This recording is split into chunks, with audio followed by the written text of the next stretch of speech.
Quick car video for you today. We're going to be looking at the PCV valve replacement on a Peugeot 208. This applies to the 1 litre and 1.2 PureTech engines. And I'm going to show you the quick method of doing this. You don't need to take the air filter box out. We want to remove some of these hoses so we can get better access to it.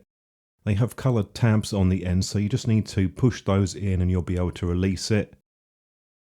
Just use a flathead screwdriver to prise open the cover. You just have to get it to a point where it's starting to come off, and then you can just pull the rest of it off with your hand. The PCV valve will stay in place normally, so just pull it with your finger. Don't be too aggressive trying to pull that out, otherwise we might lose parts down there and you'll have to take off the air filter box. The valve is in 3 parts. Just give it a quick check to make sure there are no tears or any cuts.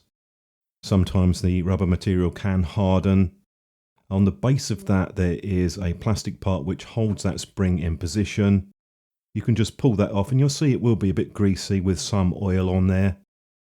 I was looking for a part number on this, but there is nothing on the valve itself to give you any kind of indication of that. I just cleaned this up with some white spirit. They do have a part number on the cover which I'll just show you. Not sure if that's going to be any use to you. When it is greasy, it can cause a problem with the sealing, so I recommend you go in there and clean out the area inside before you refit or replace the valve. This is pretty much normal for a PCV valve. You tend to get this build up over an extended period of time. I find it easier to refit this by putting the rubber and the rest of the parts in first and then slipping over the cover. Hold it in place with one hand and then with the other hand push the cover on and you'll be able to push it into place. You'll feel it click firmly into position.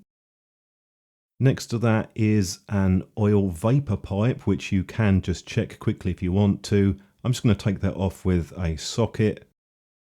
This has a single retaining bolt that holds it in position, so you can remove that. It's an 8mm socket for this part. The only thing you really need to look for with this particular part is that it isn't blocked. It's normal for it to be oily inside for obvious reasons. It's an oil vapor pipe.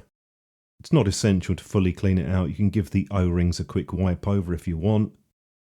It simply clicks back in place to refit and you can tighten that bolt up and the job is done for that part. The only thing to do now is to just reattach the pipes. You will see they just click back into place. It's a pretty straightforward job, but to be honest, you have pretty good access to that PCV valve without ripping out loads of components. I had no problems at all getting to it and refitting the valve. A bit tricky finding replacement parts for this for some particular reason. I would double check with the seller to make sure it's going to work for this particular engine. The other engine versions such as the diesel and the 1.6 turbo, that will have a different valve I believe. The slightly slower method involves just taking out the air filter box. There's just a bolt at the back and a Jubilee clip at the front. Of course you'll need to remove the hose going into the air box. I personally prefer the faster method myself. I hope this video was useful to you and helped you. Of course we don't want to see you breaking down in the wilderness with an engine that blows up, with wild animals outside waiting to rip the doors of your car off. So with that in mind, make sure you do subscribe to the channel because I will be doing some more car videos later on. I'll be looking at some other areas with this particular engine and how to avoid some problems. Got any questions or thoughts? Drop a comment down below and I look forward to seeing you in future videos.